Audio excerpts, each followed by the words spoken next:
KTO Radio présente À haute voix, la lecture intégrale des œuvres spirituelles majeures. Aujourd'hui, Vie de Thérèse d'Avila.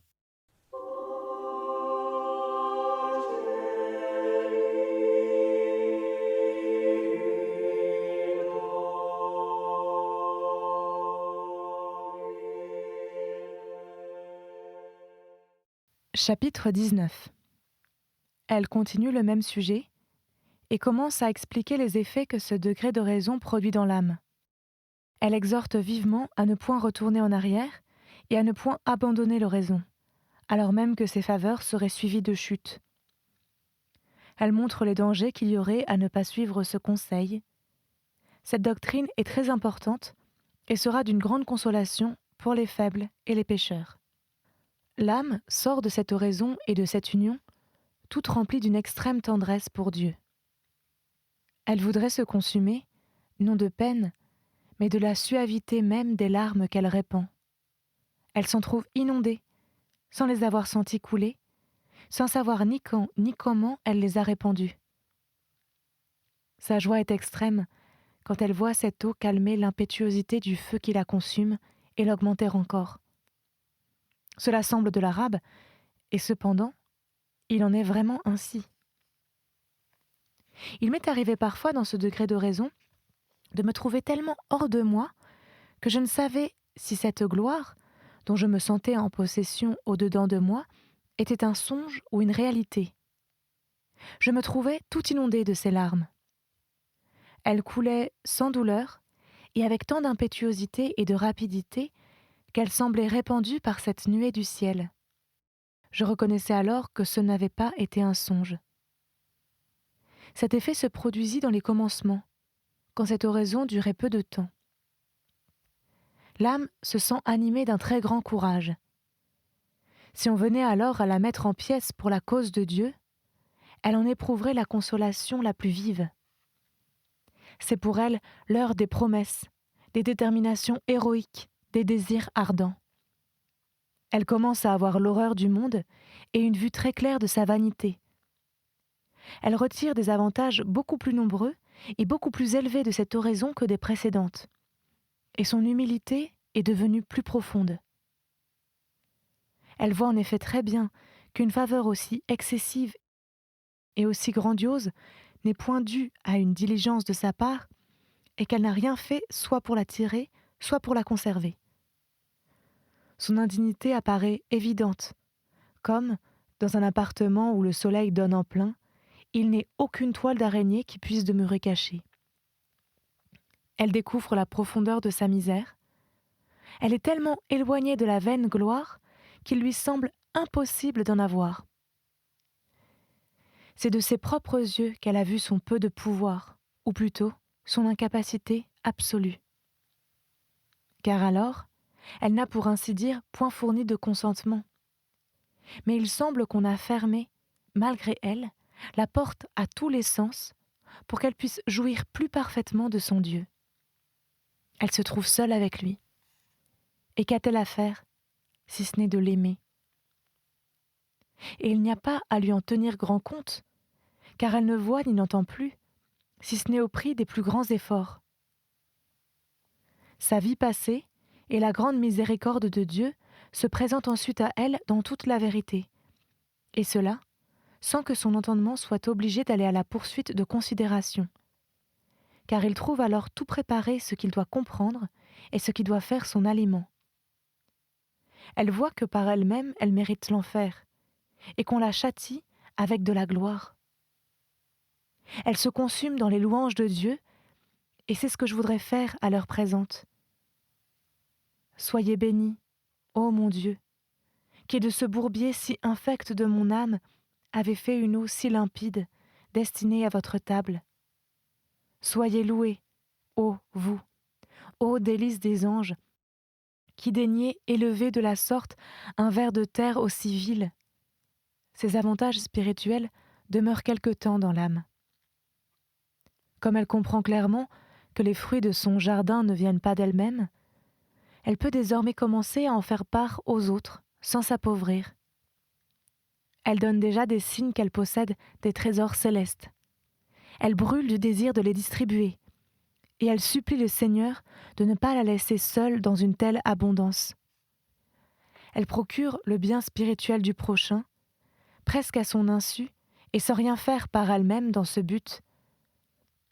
Mais les autres le comprennent, car les fleurs de son jardin répandent un tel parfum qu'ils désirent s'en approcher. Ils comprennent qu'elle est enrichie de vertus, ils voient que ses fruits sont pleins d'attraits, et comme elle, ils voudraient s'en nourrir. Si cette terre a été profondément travaillée par les épreuves, les persécutions, les murmures, les maladies, toutes choses sans lesquelles bien peu arrivent à cet état, si elle est devenue souple par un absolu détachement de son propre intérêt, l'eau la pénètre si bien qu'elle ne souffre presque jamais de la sécheresse. Mais si l'âme est encore attachée à la terre, si elle se trouve au milieu des épines, comme je l'étais au début, si elle n'a pas encore renoncé à toutes les occasions dangereuses, si enfin elle ne manifeste pas la reconnaissance que mérite de si hautes faveurs, elle sera dans l'aridité comme avant. Supposez que le jardinier se néglige alors, et que le Seigneur ne veuille pas envoyer par pure bonté une nouvelle pluie. Vous pouvez considérer le jardin comme perdu. C'est là ce qui m'est arrivé à moi-même plusieurs fois. J'en suis, je l'avoue, tout épouvantée, et si je n'en avais fait moi-même l'expérience, je ne pourrais le croire. Mais je le dis pour la consolation des âmes faibles comme la mienne, afin qu'elles ne désespèrent jamais, et qu'elles ne cessent point d'avoir confiance en la miséricorde de Dieu. Viendrait-elle à tomber après avoir été élevée par le Seigneur à un si haut état, qu'elles ne se découragent point, si elles ne veulent se perdre entièrement. Car les larmes peuvent tout gagner, et une eau en attire une autre. Voilà l'un des motifs qui m'encourage, au sein de ma misère, à exécuter l'ordre que l'on m'a donné de composer ce récit et de raconter ma triste vie ainsi que les faveurs dont le Seigneur m'a comblé quand je l'offensais, au lieu de le servir. Je voudrais, à l'heure présente, jouir d'une très haute autorité pour qu'on ajoutât foi à mes paroles. Je supplie Sa Majesté de m'accorder cette grâce.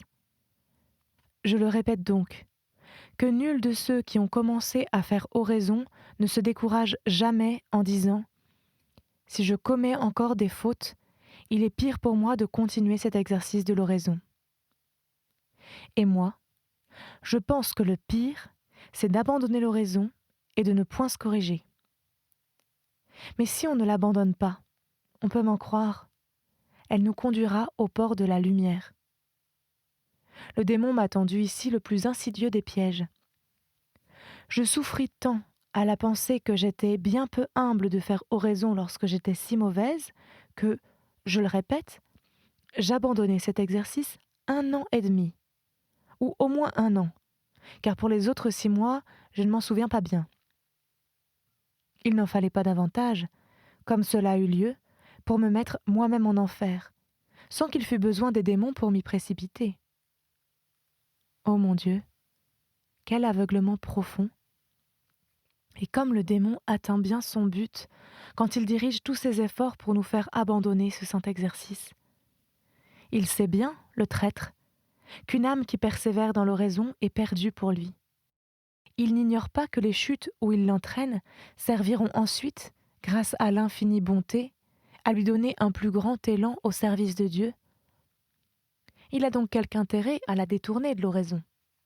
Ô mon Jésus, quel spectacle que celui d'une âme parvenue à cet état, qui tombe ensuite dans quelque péché, et à qui vous daignez dans votre miséricorde tendre de nouveau la main pour la relever. Comme elle reconnaît bien la multitude de vos grandeurs et de vos miséricordes, et en même temps la profondeur de sa misère. C'est ici qu'elle s'anéantit véritablement et reconnaît vos perfections. Elle n'ose lever les yeux. Si elle le fait, c'est pour apprendre ce qu'elle vous doit. Elle s'adresse, pleine de confiance, à la Reine du ciel et la conjure de vous apaiser. Elle invoque les saints qui sont tombés après avoir été appelés par vous et les supplie de venir à son secours. Il lui semble que tous vos dons sont des excès de votre libéralité, car elle se reconnaît indigne que la terre la supporte. Elle s'empresse de recourir au sacrement. Une foi vive l'anime quand elle découvre la vertu que vous y avez déposée. Elle vous bénit de ce que vous nous avez laissé ce remède, ce baume si salutaire qui non seulement ferme extérieurement nos plaies, mais les fait disparaître entièrement. Un tel spectacle la ravit. Et qui donc, ô Seigneur de mon âme, ne serait pas saisi d'étonnement en vous voyant user d'une miséricorde si grande et d'une faveur si excessive vis-à-vis d'une trahison si noire et si abominable? Je ne sais comment, en écrivant ces lignes, mon cœur ne se brise pas. Cela vient sans doute de ma malice. Et par ces petites larmes que vous me faites répandre, mais qui, en tant qu'elles viennent de moi, coulent d'une source bien impure, je semblerais réparer tant de trahisons et toutes les fautes que je ne cessais de commettre pour détruire les bienfaits dont vous m'avez comblé.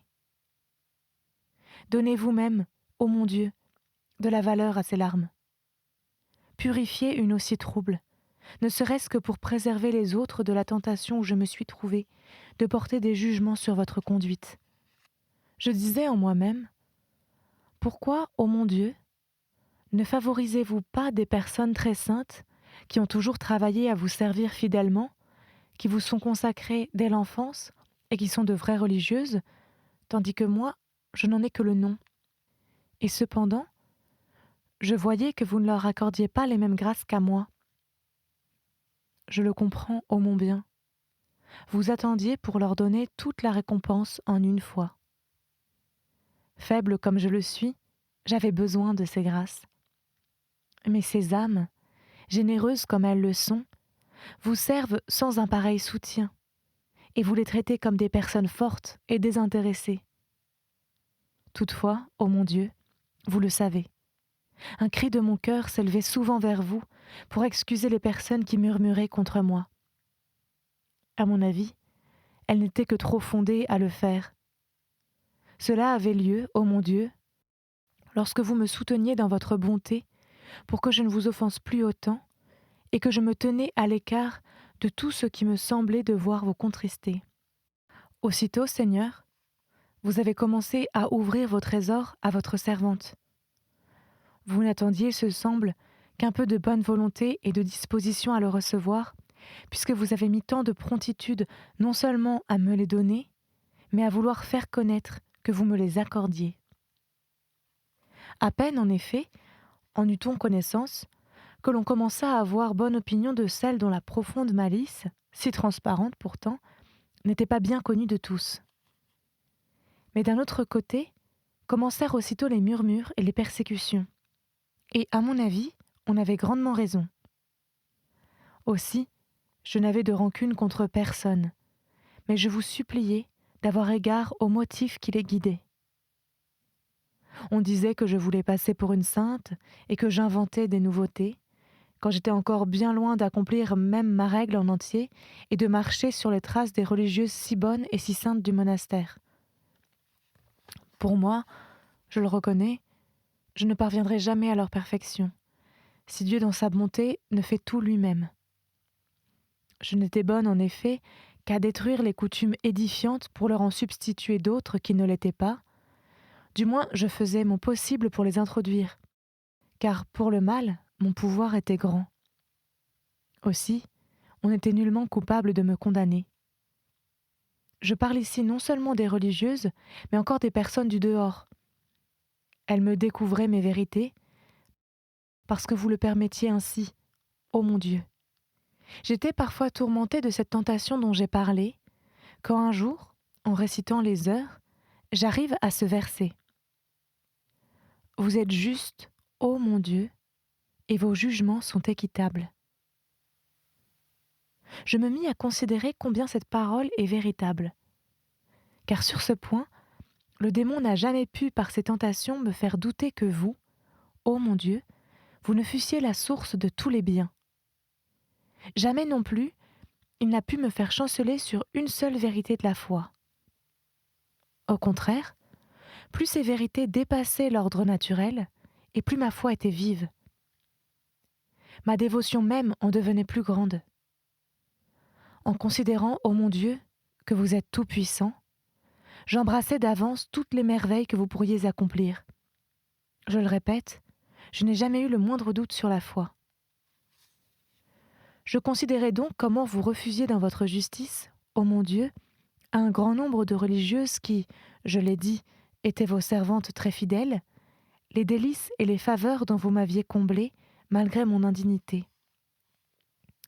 Et vous m'avez répondu, « Pour toi, sers-moi.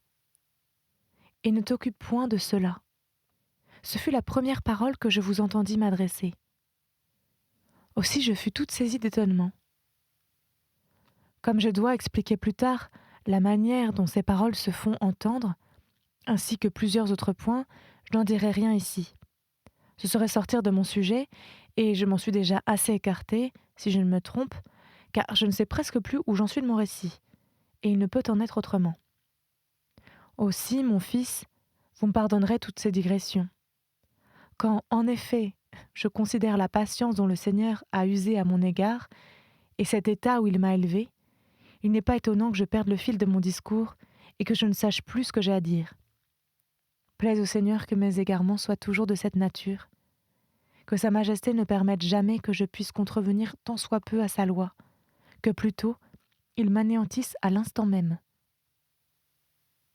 Il suffit pour montrer ses grandes miséricordes qu'il m'ait pardonné non pas une fois, mais très souvent, une si noire ingratitude. Ce pardon qu'il n'a accordé à Saint Pierre qu'une fois, il me l'a renouvelé souvent. Aussi, le démon était bien fondé à me tenter en me représentant que je ne devais pas prétendre à l'étroite amitié de celui à qui je témoignais une inimitié si ouverte. Quel aveuglement était le mien! Où donc, ô mon Dieu, étaient mes pensées quand je cherchais hors de vous un remède à mon mal? Quelle folie de fuir la lumière pour trébucher à chaque pas au sein des ténèbres! Quelle humilité pleine d'orgueil le démon me suggérait en m'éloignant de cette colonne, de cet appui de l'oraison qui devait me préserver d'une chute si profonde! Maintenant encore, j'en suis dans la stupeur, et je n'ai jamais, je crois, couru de si grands dangers qu'à ce moment où le démon me tendait ce piège insidieux sous couleur d'humilité. Voici les pensées qu'il me suggérait. Comment, étant aussi misérable après tant de grâces reçues, pouvais-je recourir à l'oraison? Ne me suffisait-il pas de réciter, comme toutes les religieuses, les prières commandées? Et puisque je m'en acquittais si mal, pourquoi avais-je la prétention d'en faire davantage? C'était là montrer peu de respect pour Dieu et peu d'estime pour ses faveurs. C'était bien d'avoir de telles pensées et de tels sentiments. Mais la conclusion pratique que j'en tirai fut un très grand mal.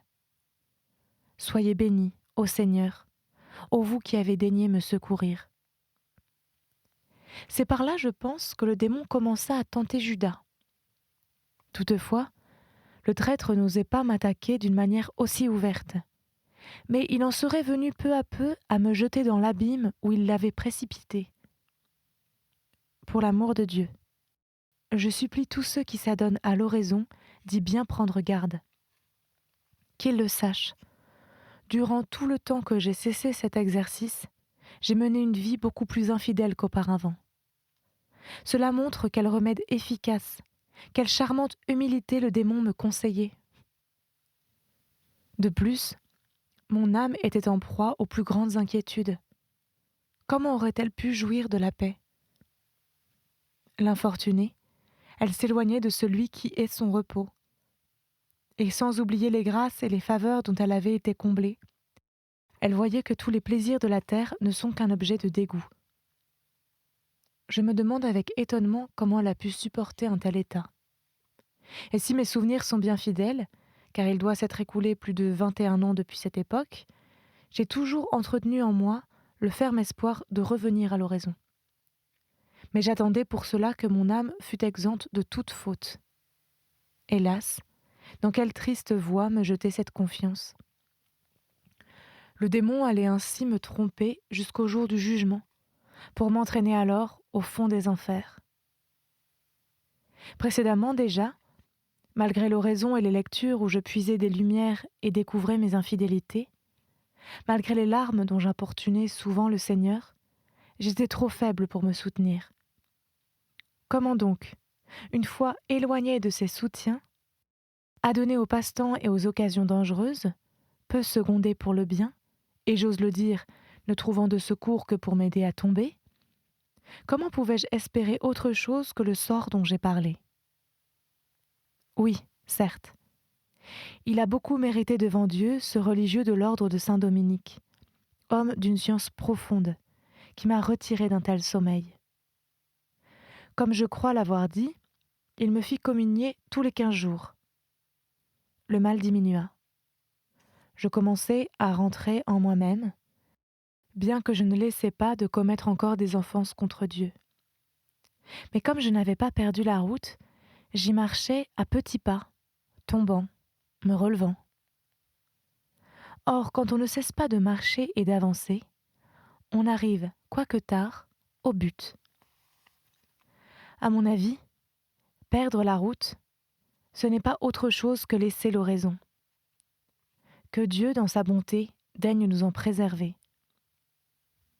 C'est donc bien clair, et il faut, pour l'amour de Dieu, y apporter la plus sérieuse attention. Alors même qu'une âme reçoit de très grandes faveurs dans l'oraison, elle ne doit point se fier à elle-même, car elle peut tomber encore. Elle ne doit non plus s'exposer en aucune manière aux occasions dangereuses. Qu'on y veille donc avec le plus grand soin. Cet avis est très important. L'artifice dont le démon peut se servir ici, bien que la faveur vienne sûrement de Dieu, est de faire tourner, autant qu'il le peut, le traître, la faveur elle-même à ses fins. Il cherche à séduire les âmes qui ne sont pas encore très avancées dans la vertu, la mortification ou le détachement. Car même une fois parvenues à cet état, elles n'ont pas, comme je le dirai plus tard, malgré leurs désirs et leurs résolutions, cette force qui leur permettra d'affronter impunément les occasions et les dangers. C'est là une doctrine excellente. Elle n'est pas de moi, mais de Dieu. Aussi, je voudrais que les personnes ignorantes comme moi en fussent bien pénétrées. Une âme, serait-elle en cet état, ne doit pas se fier à ses forces pour se présenter d'elle-même au combat. C'est assez pour elle de se défendre. Ce qu'il faut ici, ce sont des armes pour se prémunir contre les démons. L'âme n'a pas encore assez de force pour les attaquer et les abattre à ses pieds, comme le peuvent faire les âmes qui sont dans l'état dont je parlerai plus loin. Voici le piège que nous tend le démon. Une âme se voit très rapprochée de Dieu. Elle découvre la différence qu'il y a entre les biens du ciel et ceux de la terre. Elle reconnaît l'amour dont elle est l'objet de la part de Dieu. Et de la vue de cet amour naît en elle la confiance et la sécurité qu'elle ne tombera pas de cet état de bonheur. Il lui semble voir déjà la récompense dans toute sa clarté. Elle regarde comme impossible d'échanger un bien si délicieux et si suave, même dès cette vie, pour des biens aussi vils et aussi bas que les plaisirs du monde. C'est par cette confiance que le démon arrive à lui faire perdre la défiance qu'elle doit avoir d'elle-même. Et ainsi, je le répète, elle s'expose au danger. Animée d'un beau zèle, elle commence à distribuer sans mesure les fruits de son jardin. Elle s'imagine qu'elle n'a plus rien à craindre pour elle-même. Ce n'est point l'orgueil qui la guide, car elle comprend bien qu'elle ne peut rien par elle-même. Mais la grande confiance qu'elle a en Dieu n'est pas réglée par la discrétion. Cette âme ne considère pas que ses ailes sont trop débiles. Elle peut bien sortir du nid, et Dieu l'en tire parfois, mais elle est incapable de voler. Elle n'a pas encore des vertus solides. Elle ne possède pas assez d'expérience pour connaître les dangers, et elle ignore les dommages qu'elle se fait en se confiant en elle-même. C'est là ce qui a été la cause de ma ruine. Aussi, pour ce point et pour tous les autres, le secours d'un maître est très nécessaire, ainsi que les rapports avec des personnes spirituelles. Oui, j'en suis bien persuadée. Quand Dieu élève une âme à cet état, il ne cesse pas de la combler de ses grâces, et il ne la laisse pas se perdre, si elle-même ne l'abandonne pas complètement.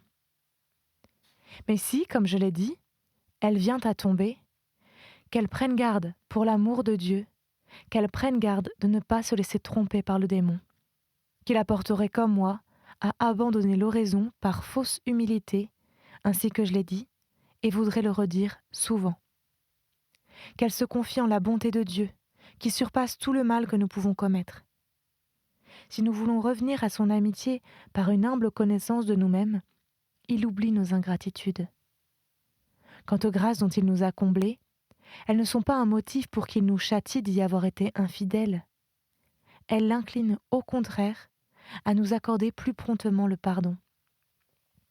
Car il nous regarde comme des personnes qui étaient déjà de sa maison et qui avaient déjà, comme on dit, partagé le pain de sa table. Que ces âmes donc se souviennent de ses paroles et considèrent sa conduite à mon égard. Je me suis plutôt lassée de l'offenser que lui de me pardonner.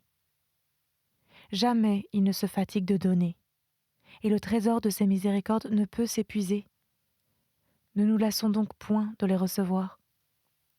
Qu'il soit béni à jamais, ainsi soit-il, et que toutes les créatures chantent ses louanges. C'était À haute voix, une émission de KTO Radio. Aujourd'hui, Vie de Thérèse d'Avila. Lecture, Marie Rambaud. Captation et réalisation, Aymeric Plouminec et Thibaut Dagalier. Une émission disponible en podcast sur ktoradio.com et sur l'application KTO Radio.